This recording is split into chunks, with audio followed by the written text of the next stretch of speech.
പാൽക്കപ്പ കഴിക്കണമെന്ന മോഹവുമായി ഞങ്ങൾ എത്തിയത് അച്ചായന്റെ അടുക്കളയിലാണ്. പാല തൊടുപുഴ ഹൈവേ പോകുമ്പോൾ കാനാട്ടുപാറ എന്ന സ്ഥലത്താണ് ഇതുള്ളത്.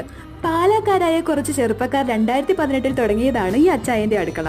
എന്നിട്ട് അടുക്കള എവിടെയെന്ന് ചോദിക്കേണ്ട ആവശ്യം വന്നില്ല. കാരണം കസ്റ്റമേഴ്സിന് കാണാൻ പാകത്തിന് കയറി ചെല്ലുമ്പോൾ ലെഫ്റ്റ് സൈഡിൽ തന്നെ അടുക്കള ക്രമീകരിച്ചിട്ടുണ്ട്. പൊറോട്ടയൊക്കെ ഉണ്ടാക്കുന്നത് നമുക്ക് പുറമെ നിന്ന് നോക്കി കാണാമായിരുന്നു കേട്ടോ.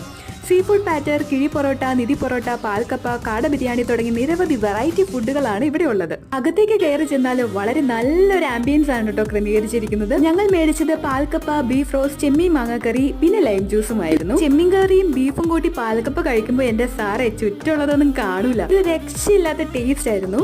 ഇവിടുത്തെ മസ്റ്റ് ട്രൈ ഐറ്റം തന്നെയാണ് പാൽക്കപ്പ. അപ്പോൾ അവിടെ സെലിബ്രിറ്റീസിന്റെ ഫോട്ടോ ഫ്രെയിം ചെയ്ത് വെച്ചിരിക്കുന്ന കണ്ടപ്പോൾ ഞാൻ മനസ്സിൽ പറഞ്ഞു, വേണേ ഞങ്ങളുടെ ഫോട്ടോ ഫ്രീ ആയിട്ട് തരാം, ഇവിടെ വെക്കാവോ? എന്ത് ചെയ്യാൻ, സെലിബ്രിറ്റി അല്ലാതെ പോയി. ഈ വഴി പോകുമ്പോൾ അച്ചായന്റെ ഈ വലിയ ബോർഡ് കാണാം. കയറി നോക്കുക, അവിടെ എഴുതി വെച്ചിരിക്കുന്ന പോലെ തീറ്റ കുടി ബഹളവുമായി അങ്ങ് കൂടിയേക്കുക.